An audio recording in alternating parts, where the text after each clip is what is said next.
Então, turma boa da TV Búzios, estamos engasgados, né? Sentimento de tristeza, né? Porque a gente sempre tem uma grande esperança, né? Sobre o que envolve o futebol, o que envolve a nossa seleção.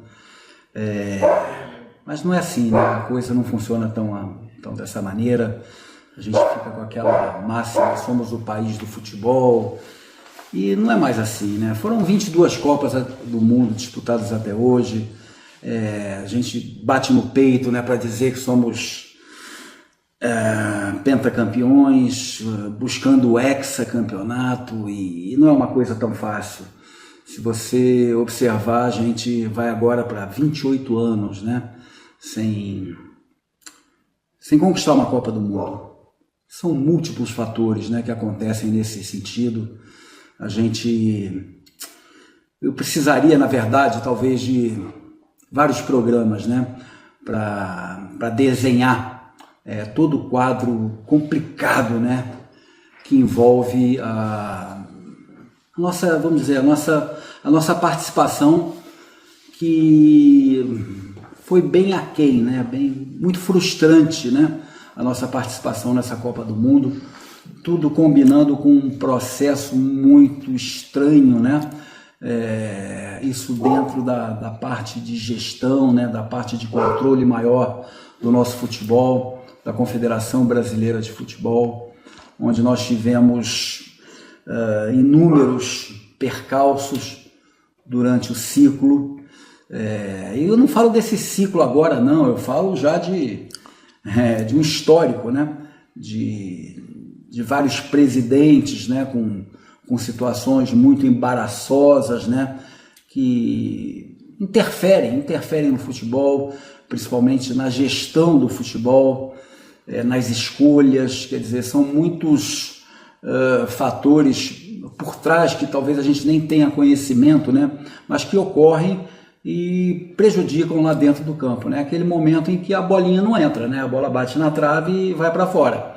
Então são muitas coisas erradas que aconteceram, mas eu, como técnico de futebol aqui, como eu falei, eu precisaria talvez de 3, 4 programas para falar, e eu vou me ater exatamente à parte técnica, né, para a gente ter um apanhado, né, do que aconteceu da gente sair da Copa do Mundo entre os 16 melhores. O Brasil não era para estar entre os 16. Não vou dizer que nós estávamos entre os 4, talvez seria muito bom, mas nós sabemos que hoje tem seleções que estão à nossa frente. Nitidamente a gente vê a França como um grande favorito, pode perder. Nós temos aí a Espanha, né, com um modelo de jogo que a gente já se acostumou, né, e se encanta, né, com o toque de bola, toque me voe, exatamente o tic-tac da Espanha, né? Temos a Argentina, a última campeã, também com uma equipe bem sólida, mas o Brasil poderia, no mínimo, ali estar entre os 8, né? E com capacidade de estar entre os 4. Mas são fatores muito importantes que influenciaram para que a gente não avançasse um pouquinho mais nessa competição. Vou começar lá atrás, as escolhas, né? Nós contratamos um técnico de renome internacional, que é o Mr. Ancelotti, um nome espetacular. Obviamente, no meu modo de ver, desnecessário, pagando o maior salário do futebol mundial. Não que ele não mereça, cada um tem o seu valor, não estamos aqui para isso, mas nós teríamos treinadores aqui no Brasil com capacidade de tocar a seleção brasileira. 1 ano e 2 meses que o Mister está aqui não foi suficiente para ele entender o que é a escola brasileira de jogar futebol.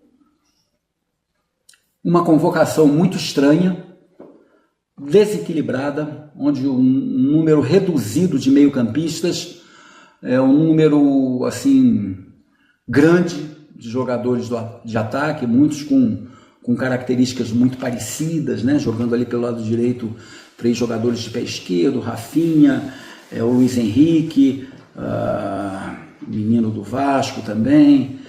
quer dizer, o Hendrick, que entrou ontem pelo aquele setor, muito descompensada, né? Nós tivemos a perda do Militão, que ele é um lateral zagueiro lateral, como a escola italiana gosta. Perdemos e nós tínhamos a opção do Wesley, que estava muito bem, se machucou. E houve a convocação e o mister ainda trouxe um meio-campista para tentar equilibrar aquele setor e aquela coisa, né? Tapou a cabeça e descobriu o pé, né? Então nós tivemos ali uma lateral direita tocada ali pelo Danilo, que cumpriu bem o seu papel. Era um jogador que não vinha assim atuando, até no Flamengo atuava mais como zagueiro, mas que conhece da posição e deu conta do recado. Mas foram escolhas, convocações muito estranhas, todo mundo só falava em Neymar, mas a gente viu que ele não vinha nesses últimos anos, vou dizer assim, nos últimos 2 anos, desempenhando, né, o futebol que ele sempre desempenhou. Múltiplas lesões, sérias lesões, chegou agora para a Copa do Mundo para se tratar e, pior, se recondicionar fisicamente. Então, por mais qualidade que tivesse o Neymar, também ficou uma situação muito estranha, né? Muito turva ali, a participação dele. Mas o que me chamou muita atenção foi a questão do modo do Brasil jogar. É inadmissível o Brasil não ter um controle de jogo, com todo respeito à escola norueguesa, mas a Noruega tem 65% de posse de bola contra 35% do Brasil, chama muita atenção. A qualidade do jogador brasileiro, quando ele tem a bola, ele tem muito mais chance de ocasionar perigo para o adversário, de criar uma situação de gol, do que ao contrário.